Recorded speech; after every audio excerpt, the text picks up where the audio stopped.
Joli, il y a trois quarts des balles sur le green là. Dis donc, mon pacalou, des quarts de balle, c'est du n'importe quoi, tu vas pas couper tes balles quand même. J'ai dit trois quarts des balles, ma petite Smarty. Et alors, comment tu fais des quarts là, dis donc?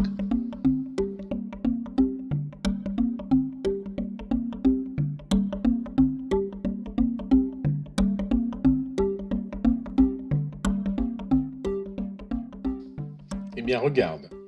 Tu vois là un tas de 4 balles. On peut diviser ce tas en 4 plus petits tas de une balle chacune.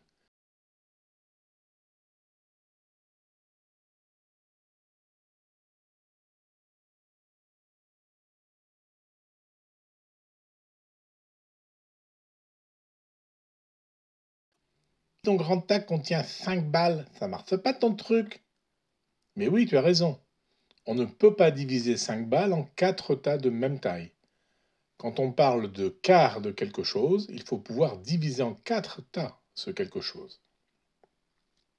Si la quantité initiale est discrète, il est nécessaire que cette quantité soit un multiple du diviseur, 4 en l'occurrence. Un quart des 4 balles, c'est 1 quart fois 4, c'est 1, ça fait 4 tas de 1 balle. Un quart des 16 balles, on fait 4 tas et on voit qu'il va rester 4 balles dans chaque tas. Un quart de 16, c'est 4. Un quart des 5 balles, eh bien c'est impossible. On va faire 4 tas, on va en mettre une par tas et il va en rester une qu'on ne saura pas placer. Ce reste-là, c'est ce qu'on appelle le reste de la division euclidienne de 5 par 4, qui donne un reste de 1, qui est différent de 0. Et si la quantité est continue, alors continue, ça veut dire que c'est quelque chose qu'on peut diviser à l'infini. Ça peut être un volume, ça peut être un litre d'eau, ça peut être une distance en kilomètres, en mètres, en unités que vous voulez. Eh bien, je peux continuer de diviser par 4 à l'infini. Je prends mon litre d'eau, un quart d'un litre d'eau, eh bien c'est 1 quart fois 1 litre d'eau, c'est 0,25 litres, 4 fois la même quantité de 25 centilitres. Ce verre de 25 centilitres, je peux à nouveau le diviser par 4.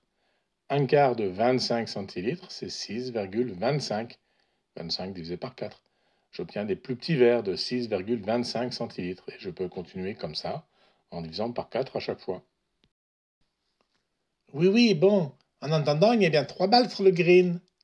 Et oui, en effet, 3 quarts des 4 balles initialement jouées, car nous jouons en équipe de 4 personnes. Donc nous faisons 4 tas pour diviser les balles. Chaque tas contient une balle. Et 3 quarts des balles sur le grid, ça veut dire que nous prenons 3 des tas construits. Et chaque tas contient une balle. Donc 3 fois 1 quart de 4, ça fait bien 3 balles. Et nous retrouvons bien nos 3 balles sur le green. Et si vous étiez 5 joueurs? Ah, normalement, au golf, pas plus de 4 joueurs dans une équipe. Mais bon, admettons. Eh bien, on peut faire la même chose avec d'autres nombres que 4. Dire 1 cinquième, c'est diviser la quantité en 5 plus petites quantités, toutes égales. Dire 3 cinquièmes, c'est donc prendre 3 de ces nouvelles quantités. 3 fois 1 cinquième de 5, ça fait toujours 3 balles. On peut aussi faire avec des demi pour une équipe de 4 joueurs.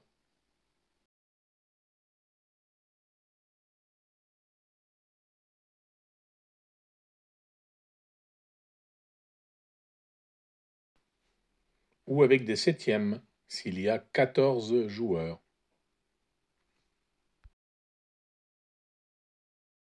Etc., etc. Allez, rendez-vous dans une prochaine vignette pour approfondir ces notions de fraction. Ouais, et moi je m'entraîne à manger l'état.